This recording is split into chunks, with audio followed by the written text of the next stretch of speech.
బీఆర్ఎస్కు షాకుల మీద షాకులు తగులుతున్నాయి. మాజీ మంత్రి పట్నం మహేందర్ రెడ్డి దంపతులు కారు దిగేందుకు రంగం సిద్ధం చేసుకున్నారు.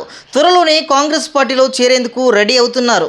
గురువారం ఎమ్మెల్సీ పట్నం మహేందర్ రెడ్డి, ఆమె భార్య సునీతారెడ్డి తమ కుమారుడితో పాటు సీఎం రేవంత్ రెడ్డిని కలిశారు. ప్రస్తుతం ఈ అంశం రంగారెడ్డి జిల్లాలో చర్చనీయాంశంగా మారింది. 2018 ఎన్నికల్లో మహేందర్ రెడ్డి తాండూరు నుంచి బీఆర్ఎస్ తరపున పోటీ చేశారు.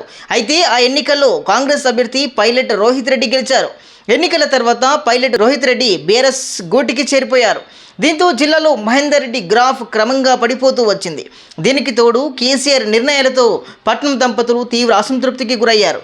గత అసెంబ్లీ ఎన్నికల్లోనే కాంగ్రెస్ పార్టీలో పట్నం దంపతులు చేరుతారని కథనాలు వచ్చాయి. కానీ చివరికి 3 నెలల టైంలో మహేందర్ రెడ్డికి కేసీఆర్ మంత్రి పదవి ఇవ్వడంతో ఆయన వెనక్కి తగ్గినట్లు తెలుస్తుంది. కానీ మొన్నటి అసెంబ్లీ ఎన్నికల్లో ఊహించని విధంగా కాంగ్రెస్ పార్టీ అధికారంలోకి రాగా వికారాబాద్ జిల్లాలోని 4 నియోజకవర్గాలు కాంగ్రెస్ ఖాతాలో పడ్డాయి. దీంతో పట్నం దంపతులు పార్టీ మారాలని నిర్ణయించుకున్నారట.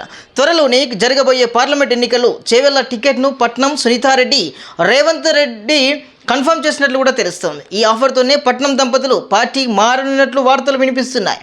నిన్న రేవంత్ రెడ్డిని కలిసిన పట్నం దంపతులు ఈ నెల 11వ తేదీన కాంగ్రెస్ కండువ కప్పుకోనున్నట్లు తెలుస్తుంది.